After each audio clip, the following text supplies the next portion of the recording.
Hi, my name is Melanie Izzard.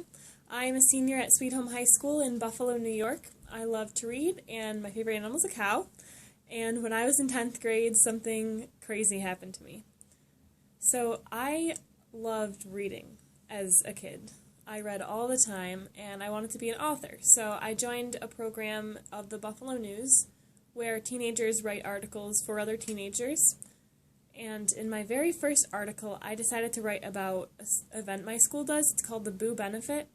It's a Halloween event, and all these kids from the elementary schools, they come up and they trick-or-treat at the classrooms, and there's a basket raffle for the parents. And it's a lot of fun for everyone.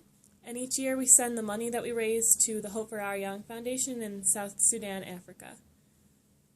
So I was writing this article, and I was running around like crazy trying to get all the interviews from the volunteers and the interviews from the teachers when the supervisor of the event came up to me and he said, "Melanie, Gabriel Boldang is in the cafeteria."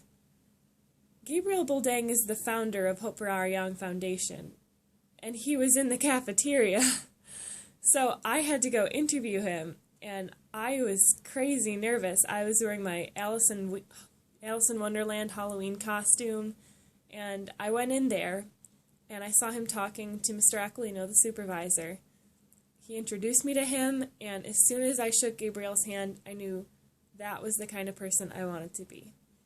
He told me all about how he came from South Sudan and how he was a refugee, and he learned English, and he had an education in Syracuse, New York, and how he just wants to bring it back and help the people in his country.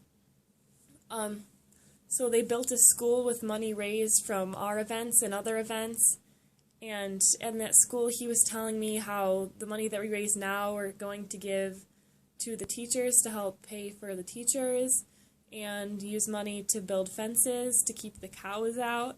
And it was just so crazy to think that there's cows wandering around this brand new school in Africa, and our group helped to build that school for kids to be educated. At that moment, I knew that with my life, I didn't want to be an author. I wanted to change people's lives.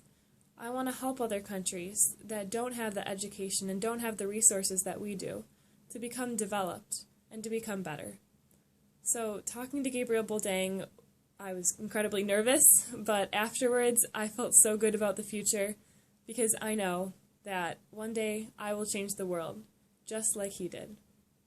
Thank you.